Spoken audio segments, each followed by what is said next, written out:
আসসালামু আলাইকুম। আন্তর্জাতিক শব্দ সচেতনতা দিবসে আমাদের সকলের সচেতনতামূলক কর্মকাণ্ড আরো দেশব্যাপী এগিয়ে নিয়ে যেতে হবে।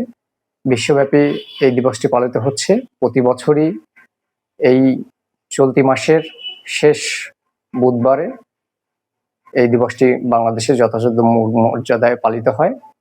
আমরা বিশেষ করে যে শহরগুলো আছে সেই শহরগুলোতে অনিয়ন্ত্রিতভাবে যেই হর্ন বাজে, পাশাপাশি যান্ত্রিক যে সকল মেশিনারিজ রয়েছে সে সকল মেশিনারিজ গুলো উচ্চ শব্দ তৈরি করে।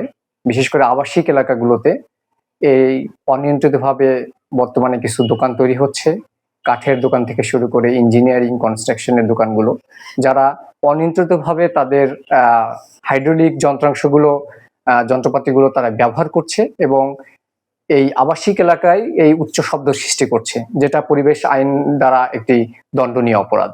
সুতরাং সেই জায়গাগুলোতে নিয়মিতভাবে পরিবেশ অধিদপ্তরের পাশাপাশি অন্যান্য প্রশাসনিক যে সকল জায়গা রয়েছে, যারা রয়েছেন দায়িত্বপ্রাপ্ত কর্মকর্তা, তাদের এই জিনিসগুলো নিয়মিত মনিটরিং করতে হবে এবং অন্যান্য যে সকল সামাজিক এবং বেসরকারি সংগঠন রয়েছে তারা নিয়মিত যদি তাদের প্রচারণার মধ্যে এই ধরনের কর্মকাণ্ডগুলো নিয়ে আসে এবং মানুষকে অবহিত করে নিয়মিতভাবে, তাহলে এই ধরনের সচেতনতা আরো বড় আকার বৃদ্ধি পাবে।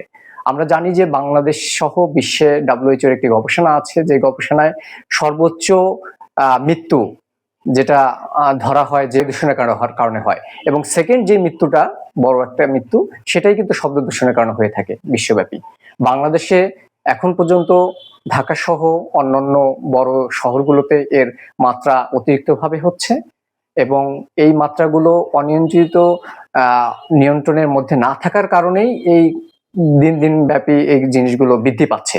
সুতরাং সেই জায়গাগুলোতে আমাদের অ্যাওয়ারনেস গুলো বৃদ্ধি করা এবং বর্তমান জেনারেশন যারা রয়েছে তারা মোবাইল নিয়মিত ব্যবহার করছে এবং মোবাইলে হেডফোন তারা ব্যবহার করে। এই হেডফোনের নির্দিষ্ট একটা মাত্রা রয়েছে, যেটাকে আমরা বলে থাকি 50 থেকে 60 ডেসিমেলের মধ্যে। এই 50-60 ডেসিমেলের মধ্যে যদি তারা তাদের ভলিউমটা রেখে ব্যবহার করে এবং সর্বোচ্চ একভাবে 1 ঘন্টার বেশি নয়, সেক্ষেত্রেও এই সচেতনতাটা কাজ করবে আমাদের ক্ষেত্রে।